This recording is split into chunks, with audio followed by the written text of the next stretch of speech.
அடுத்ததாக நாம் காண இருப்பது சொக்கநாத கௌத்துவம். இதில் மதுரையில் வீற்றிருக்கும் சொக்கநாதர் தன்னுடைய நடனமாடும் திறனால் நாம் அனைவரையும் சொக்க வைக்கிறார் இல்லையா? இது கங்கமுத்து இயற்றியுள்ள பாடல். இதில் சொக்கநாதனுடைய அழகும் அமைப்பும் காட்டப்படுகிறது. அதேபோல் அவருடைய நடனமாடும் அழகு மிக பிரம்மாண்டமாக இப்பாடலில் காணப்படுகிறது. இந்த பாடலின் மற்றொரு முக்கியமான விஷயம் என்ன அப்படின்னா, பஞ்சரத்ன ராகம் அப்படின்னு நம்ம சொல்றோம் இல்லையா?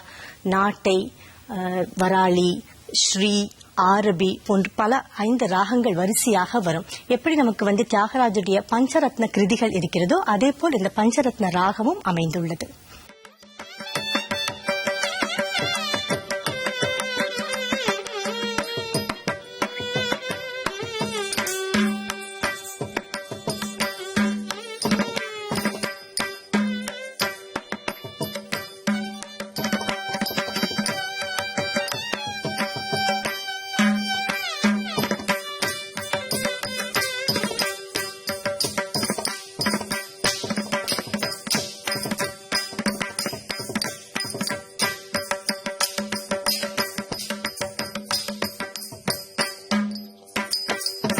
ತಕ್ಕಿಡದಗೆ ತದ್ದಿಕ್ಕಿಡದಗೆ ಕುಕುಂದ ಕಿಂಡ ಜಗ ನಗ ಗುಣಂ ದಿಗು ನಗ ಗುಣಂ ದಿಗು ನಗ ಗುಣಂ ದಿಗು ಕಗು ತರೆ ಕೆಟತ ನಗ ಜಗ ಈಶರ ದಿವಿಗ ನಟನ ತಂಗು ಗುಡಿಂಗು ತೆನ್ ಕೈಲಾಸ ತತ ಕಿಟ ಈಶರ ದಿವಿಗ ನಟನ ತಂಗು ಡಿಂಗು ತೆನ್ ಕೈಲಾಸ ತತ ಕಿಟ ಈಶರ ದಿವಿಗ ನಟನ ತಂಗು ಡಿಂಗು ತೆನ್ ಕೈಲಾಸ ತತ ಕಿಟ ತಕ್ಕಿಡದಗೆ ತದ್ದಿಕ್ಕಿಡದಗೆ ತೊಂಕಿಡಕಿಡ ನಮ್ ಕಿಡಕಿಡದಗೆ ತಕ್ಕುಂಟ ಕಿಡ ಜಗ ತಕ್ಕುಂಟ சிரித்து முப்புறம் எரித்து மரக்கரை உரித்து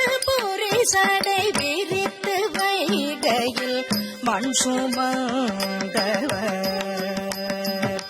சிரித்து முப்புறம் எரித்து மரக்கரை உரித்து பொறி சடை விரித்து வைகையில் மண் சுமந்தவர்.